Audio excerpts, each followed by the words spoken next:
Hello, this is Chris Nielsen with Breaking Up with Fear. I have Kevin Cordi with me today, and I look forward to this storytelling master to share stuff with us. And Kevin, introduce yourself to this audience. Sure. Well, I am a professional storyteller. I've traveled to 40 states, England, Japan, Singapore, Scotland, Canada, and most recently Qatar, Ooh, sharing stories, but not only from the telling perspective, but from the making perspective, story making and storytelling. Both of my degrees are in storytelling and education, so I'm also an assistant professor of education at Ohio University Lancaster in Ohio. And I just love working with people and coaching stories, and stories, according to the National Storytelling Network, has been my legacy. I love your legacy, and I wish I would have met you very young in life because I've butted my head against the wall, trying to convince people to do something instead of sharing a simple story that might have got the point across instead. And 70% of all effective communication is narrative. And Yeah. so that would really work. And part of it is our education doesn't ask for as many stories as it should, even shown as very, very productive. But you have to know how to ask the right questions. So I'll share that as an example with you. Yeah, Since please. you have a background in improv, I can do this. But Yes, you can. so Absolutely. here's a question, Chris. What did you have for breakfast today? I had a protein shake. Okay, now watch this. Tell me about your breakfast. It was tasty, blueberry and banana. So we get to hear it's tasty, it's blueberry. Whenever you ask someone, what did you have or why did you do this, it's really for you. But when you say words like tell me, it allows you a space and an invitation to move inside possibly a co-created narrative. There's a book called Tell Me by Adian Chambers that literally, that's not the purpose of the book, but that's what I got from Wonderful. And I would love to hear, you've got so many stories, Kevin. What's a story about breaking up with fear that you would think would benefit our audience here? Well, I've spent a couple days kind of thinking about that, and I'm like, oh, what is this? I work against fear, I work with fear, but then I thought, oh my goodness, how could I forget this? When I was a small child, and actually I was the smallest kid in the entire school district, not school, until 11th grade when Danny Byers was a little bit taller than me. And I would ask my mother, when am I going to grow? When am I going to grow? And she'll say, someday, and someday lasts forever. Yeah. I had a neighborhood that had one of those pools around apartments. And my friends, good natured as they are, they knew that I couldn't swim. Uh-huh. And they would take me to that pool and literally watch me drown. and wait to the final moment before ever pulling me up out of the water, and often not pulling me up on the water and I'd have to go all the way to the side and just gag my life out, literally scared to death of the water. And Wow. so they would do this continually around the summer. I guess there's not a lot to do in Uniontown, Ohio, but go drown Kevin. That's what we can do. And it really, really got to me. Yeah. And then I thought, I'm afraid of water. I'm deathly afraid of water, and I'd start to avoid water. And then I got into Boy Scouts, and you had to get the canoeing merit badge. And I remember the scoutmaster went in the middle of the lake and said, okay, Kevin, you only have to swim from this place to this place. And so I did. I swam to that place. He said, go back. And the other person on the other side said, go again. But I remember the nurturing environment. I remember them saying, I'll be here. This is the protocols that we'll have in place. And I started to realize I'm not afraid of water. I don't trust people around water. Right. So all my fear was displaced or misplaced. And so I started thinking, all right, I have this fear, but that's not the only thing operating at the same time. I have the scoutmaster, I have everybody over here, and I myself can move through this water because fear isn't the only thing. Trust is on the other side of that lake. Confidence, faith, assurance. Why am I privileging fear when I can do this because of a community of support. What I didn't trust was the people around me. So now, if I'm in water, I make sure that the people I'm with, I can comfortably and confidently trust that A, I can take care of myself, and B, they'll be there to support me. And I can't tell you that I dive in water every chance I get. I lived in California for like 11 years. I love the beach. I go in the water, but I still have some apprehension of water that's over my head, but I haven't let that define me. So when you ask me, how did I overcome fear or go away from fear? I think the fear is always just a little bit there, but I'm stronger than that. And fear isn't the only thing operating at the time. I love that. And I think sometimes it's just we grow bigger than our fears, or our why is bigger than our fears. You know, it's some of And the, we grow to understand them. and we grow to understand them. And I think sometimes when you understand your fear, it's not so big anymore. It's There not. are thousands of stories from the Yeah. old folk tales of trying to, meet the big bad wolf and say, wait a minute, maybe I just don't want that. I don't want you in my life. And stories help us choose to have another choice that, wow, this could happen. Stories about possibilities. And so by telling those stories and changing those stories, we can be shape makers of where we want our possibilities to be. I love that. Stories are about possibilities. And I think that, when you say that, stories being about possibilities, that's part of breaking up with fear. And when I mean it, and sometimes I say, you might have broken up with that fear, but it comes knocking on your door again. The possibilities that I believe in is we can lower the fear level for most people significantly. And when your fear level's lower, you can make better decisions. You can be more connecting with other people. I've asked rooms full of people, have you ever said anything you regret when you were in fear? Very much. I've also understand from watching some of the stuff that you've done and reading a little bit that you work with mindset, both growth and fixed mindset. My recent work is on narrative mindset. Tell me So more, please. narrative mindset is intentionally responding in story. And is from the day that you get up, the world asks you to answer yes or no. Doesn't mean you have to. So if someone says, are you feeling all right today? You say, can I tell you a little bit about that? Or you look over, and I have people do exercises that some might find silly. Follow an animal for a couple hours and see what stories they have about it and answer in story. Keep a story journal. That's not just writing down. I'm a writing coach, but in a story journal, you're writing down things that will move toward narrative. Narrative mindset, as you know, Carol Dweck's work is fixed and growth mindset. Yeah. I think the same thing happens with narrative mindset. The mere fact that you have an intention, there's a study that's done that if you believe that you will have a better life, you will live, according to the study, 7.6 years more. Just by setting an intention and a purpose. Yeah. Now, here's the deal.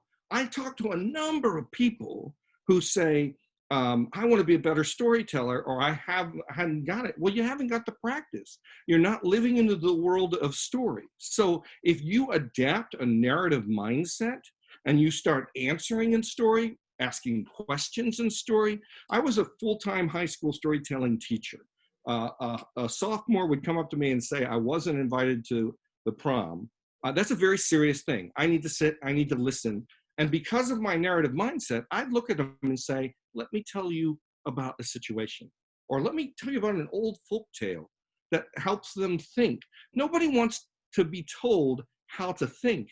They just want the space to choose, and you can do that with narrative so that they can make the best decisions. There's a reason that the wolf attacks and that you could go to a different route. And if you present the story, they can make the choices. That's like a long time ago they had don't do drugs, or this is your brain on drugs. But that's just, pedantic words. But if you say, here, this is what happened when this person took drugs, and this is the choice, and this is his story, they can say, oh my gosh, I don't want that to happen to me. I'll make a choice. That would have been so much better. Kevin, we needed you back there to take over that campaign. When I was in high school, the man, if you remember Beretta, yeah, there was David Toma, and he was the man that Beretta was that named after, and he was a ex-cop with like arms of steel, and he came in and he came to the gymnasium and swore at 2,000 students. He scared everyone straight. He said, I want every parent, I want every teacher to leave the room. I'm not advocating this, by the way. But he stayed for hours afterwards in long lines to talk to people. That's where the real connections were made. He Yes. you, and then he stayed. And I swear to you, his day didn't end till 7 o'clock that evening because he waited to talk to everyone. And what that tells me is what I told Maggie once. I said to Maggie, go out and find me someone who asked your story besides in my storytelling class. And she came back after 2 weeks, frustrated, exhausted, and said, I either can't do this or I don't know how. Besides this class, no one has asked for my story for 2 weeks or even 3 weeks, and no one has ever asked my opinion.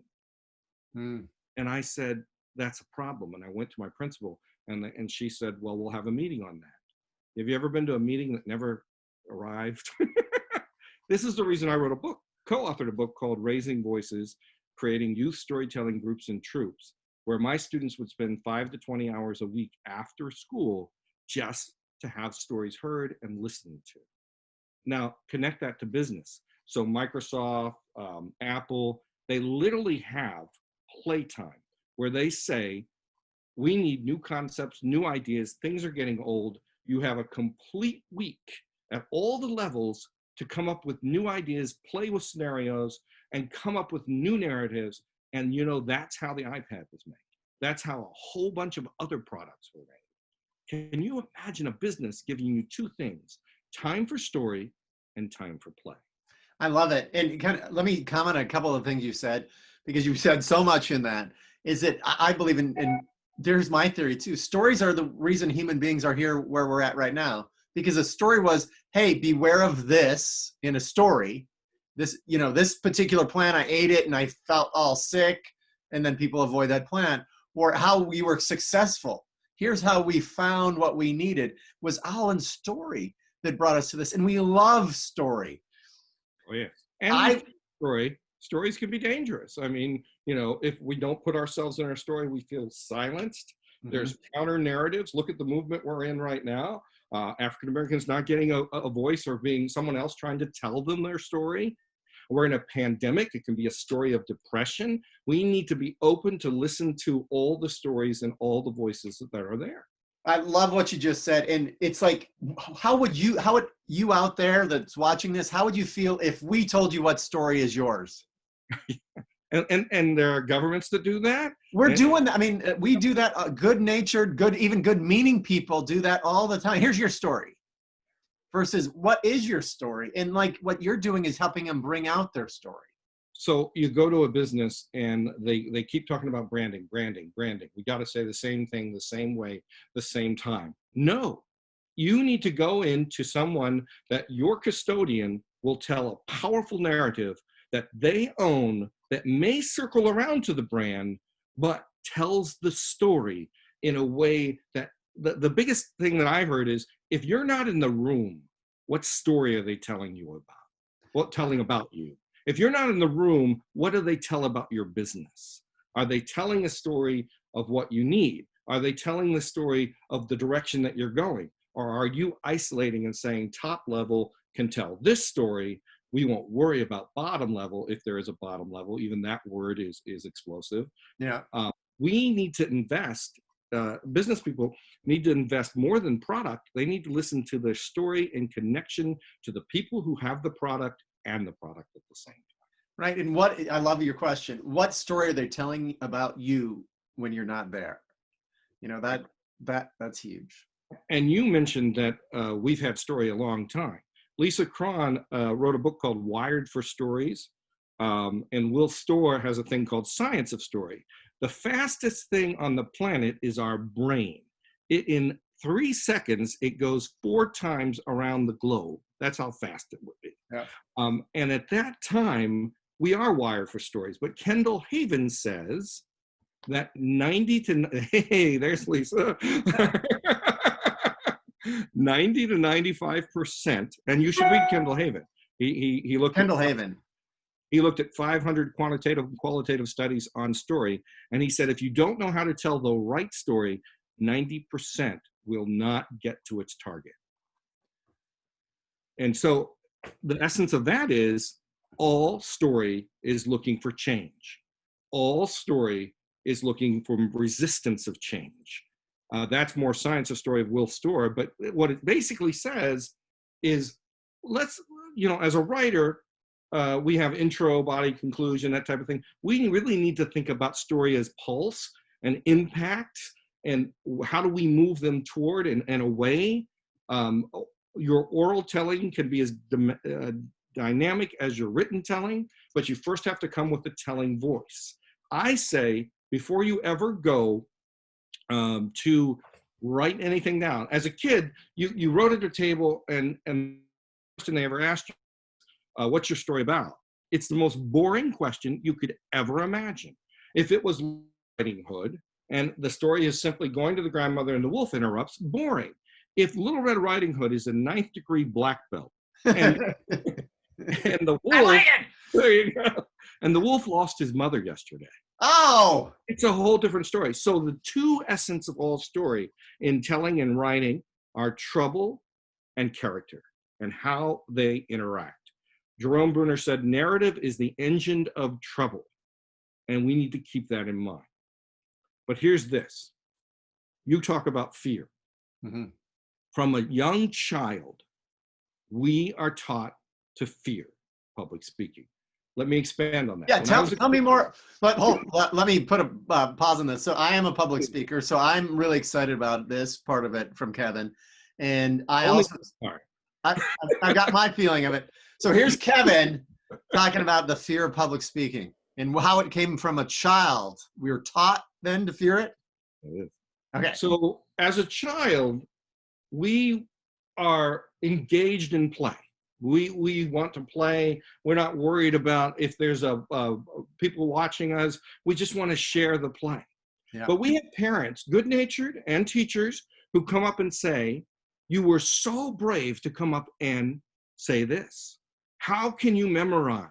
Where did you get all these words? I mean, how could you do that delivery? Then the next thing they say is, I would never do that in 1,000 years. It's just not part of me. Right. They have taught fear. Then we go into teachers. And I, confession time, I did it. I taught high school for 14 years, and I have made the sin I'm just about to tell you. Okay. The sin is this, is who's brave enough to start? Who I'll give extra credit points to the person that starts us out.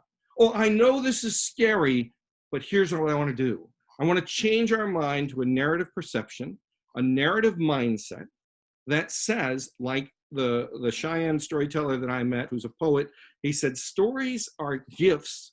It's up to us to take them and receive them. Now imagine that teacher saying, who has a gift to give? Imagine that business saying, who has a gift to give? Unlike any of you that can deliver it your way, you have this magic that you bring in. You have this gift that you bring in. And the last thing I want to say is, when I was at Kent State University, and everyone knows this study, that they asked 1,000 people whether they'd have their eye taken out, their leg missing, or giving a public speech. And then they tell you 85% said they would never give a public speech. You know what? That's an urban legend. There is no such study. It perpetuates fear of public speaking. It perpetuates fear of sharing gifts. It is ridiculous that from very young, we teach people to fear sharing out loud. Now, saying that, whenever I can count on one hand, in 14 years at the high school level, 12 years at the college level, and 27 years traveling around the country, of anyone that didn't have something to say and got a chance to say it. I love you, Kevin, have just given us a gift with just that reframing of that. I mean, it's who has a gift to share? Well, and Lance Simpson is the one who told me that. That's incredible. Who has a gift to share?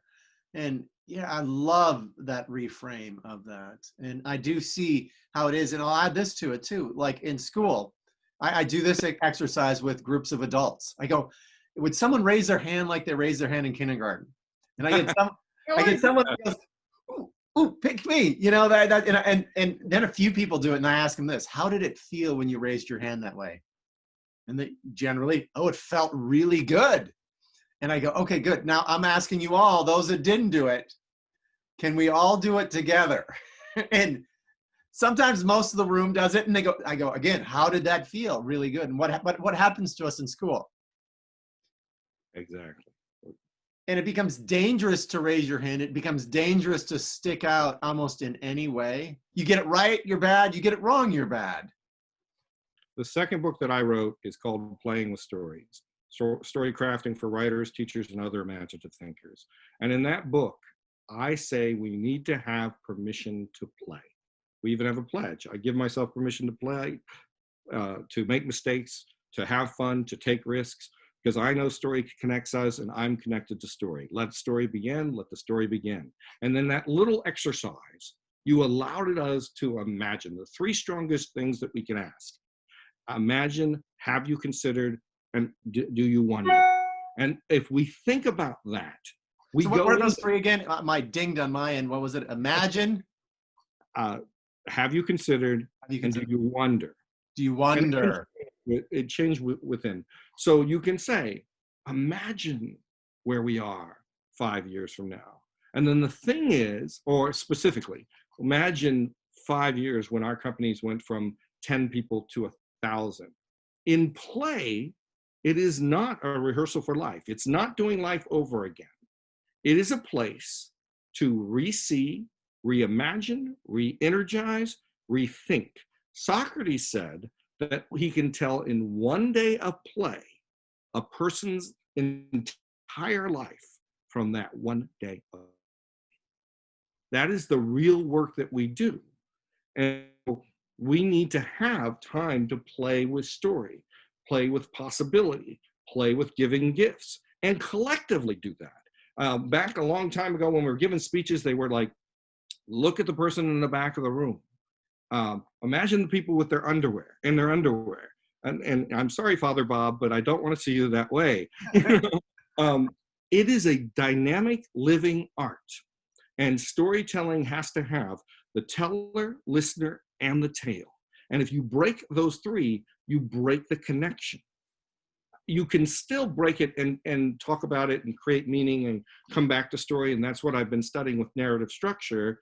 But at the same time, play is where we make meaning.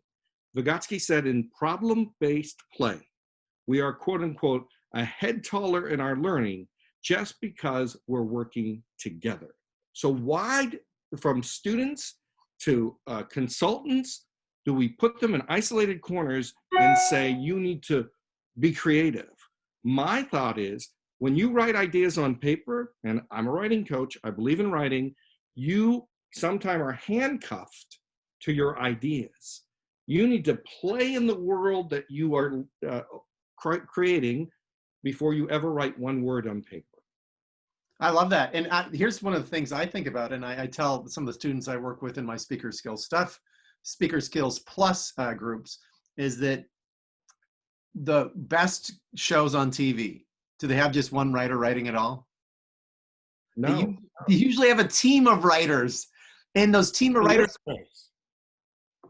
they're playing off each other, those team of writers. And they're creating monologues for one person, but a team created that. And as you know, in improv, they're often doing that first out loud before anything hits the paper. Absolutely. So they're playing with all the, oh, that's the one we want to play with, and add this to it and put this to it. And they come up with this amazing thing. We are collaborative as human beings. And the more you collaborate, I'm amazed that more writers don't create books in collaborative manner. It's funny, I talked to an MFA, a person in a well-established MFA writing program. And I said, wow, you come from that school of thought within writing. And they said, yeah. I said, you know, it must be amazing to have such a community to work together and share your writing. And she stopped. It was like a minute. And she looked at me and she said, Kevin, we don't work together at all, or rarely. And I said, well, then how do you bounce the greatest ideas? How do you, no, we critique and evaluate. So there's a difference. I say you need a deep listening partner, and that is someone that if the room was on fire, you would neither see it, sense it, smell it, taste it, or touch it because you're so into that story. Later, you can have a critique or an evaluator, but the greatest feedback you can get is someone telling you what they saw while you told a story. Retelling is one of the strongest meaning-making processes. Imagine that you're having a problem at a business or at a school or someone's not answering and you say, this is what happened. And the other person says, this is what I heard you said. Now you have a different way of thinking about it, and it's a co-created response because you're using one narrative and a retelling of a narrative to help you make an informed decision. Or someone's looking at you and going, don't do drugs. You know? I remember a speech teacher, I was a forensics coach.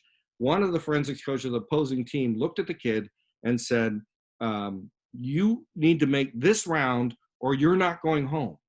And evidently, that person would not drive him home. They had no call. It was not only a threat, it was one that could be executed. And I knew that the school put so much pressure on, his job was in jeopardy if he didn't make those. But that's the worst way of getting people motivated. Wow. What you need to do is tell them the gift that they have or where they are. Don't be unrealistic. And if they're ready for critical comment, they'll let you know. But it's about building trust first. Yeah, you've shared so much wisdom, Kevin. Here's what I would love is, what is a favorite story you've heard that's helped bring someone's fear down or you've told? To break, oh, that's funny that you mentioned it. I'll give you the shorter version. Once there was a king, and the king was good at what he did, or at least he thought he did. And the king, he had 3,000 medals on his chest. It was hard. You could hear him clunking all around. And one day he said, I want to be king as far as my eye can see and beyond. And so he went to the far, far outskirts. And in the middle there, at the end, there was a bridge. And he went to pass with all his guards. And all of a sudden, there was a billowing black cloud with a thunder of a voice. It got larger and larger. And it said, turn back now or suffer my wrath. And the king said, what is going on? Do you not know that I am a king? He said, turn back now. And it got bigger and it got charcoal black and it was taking up almost the size of the bridge. Do you not know my name? He said, no, and you need to leave. And he said, I will not. And if you stay, you will see why you should turn away. Well, he sat there with all his men and he looked, and all of a sudden his guards on horseback were already gone. And he left. And he decreed, he said, anyone that can get me through or pass to the bridge, I will give them half the kingdom. And he said, oh, wow. And then brave men and brave women. It was a different time. It was great.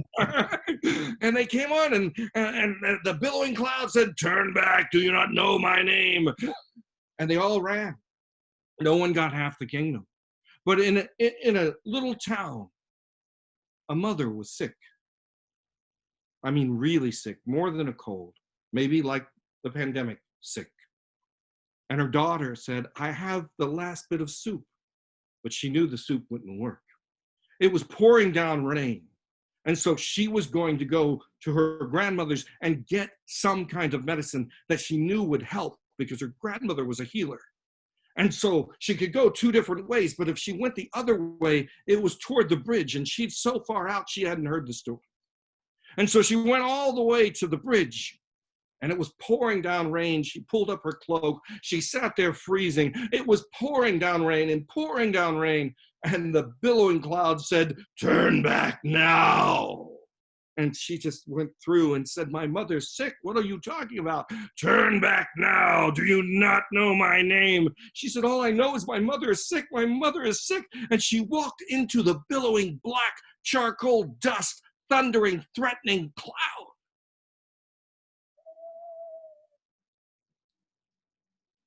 And she said, "Oh, my mother is sick. My mother is sick." And it yelled, "Turn back. Do you not know my name? Do you not know my name?" And she bent down and she picked up a pebble with a very loud, thundering, threatening voice. "Do you not know my name? My mother is sick. Do you not know my name?" And she threw that pebble into the water. But the last thing the pebble said was, "My name is Fear."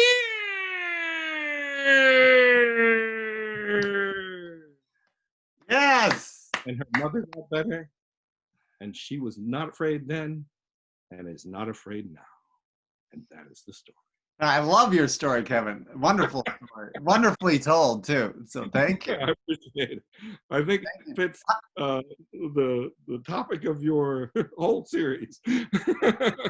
How can people get a hold of you if they wanted to reach you? And what would you like them to reach out to you about? So there's a number of things. I am only strong in the way of story because people have helped me in the past. And so they can reach me at my name, Kevin Cordi, CORDI.com. They can also engage in my blog. I've put on special spotlights of people who are listened who want to tell me how their story makes resonance. If they're interested in my books, there's a store on there. I have 7 CDs. I have DVDs, but most important, I believe in the connection of story. And I believe that we should not go on that path alone. That we a 45-year-old woman once said to me, "Kevin, I didn't hear stories as a child. Is it okay that I hear them now?" I never want anyone to ask. It's fine to ask that question, but I don't want them to ever have to ask that question. Right. I want story to be a way that they help parent, a way that they teach, the way that they raise a business, the way they listen to each other. We have stories within ourselves. And I want them to listen to your channel because you're chronicling stories. So I so appreciate that. Long answer to a short question to a storyteller is go to kevincordi.com. You can find out more about all the work that I do. And if I can help or lead you to someone that can help as well, just let me know. I'm going to go to kevincordi.com as well because I love what you've shared with me. You know, I love even our conversation before this interview. And I think you have so much wisdom to share. I wish every high school, every middle school, elementary school had a storytelling teacher that helped the teachers tell better stories, helped the principals tell better stories, helped the kids tell better stories, and we could all share our gift. Exactly. So Chris, let's make that a mission statement. We're already making inroads in that, but everybody, you don't have to be a professional storyteller on a stage for 3,000 people, which I've done. It can be about listening to that student who said, "I don't have the internet at home and I'm not sure I know how to do on distance or distance learning. Can you help me?" And you don't look at them and say, "I'll give you a computer." You look at them and help them make a story of how they can connect when they're not connected. It's not a computer they're asking for. It's a relationship to solving a problem. And so when we listen to our students' stories, then we build better connections and they become better learners. Thank you so much, Kevin. Thank you. I'm going to invite you back again and again if you come. I would love to have you. I love stories. It's my personal mission to get better at stories because I want to have a bigger impact. And thank you. Thank you.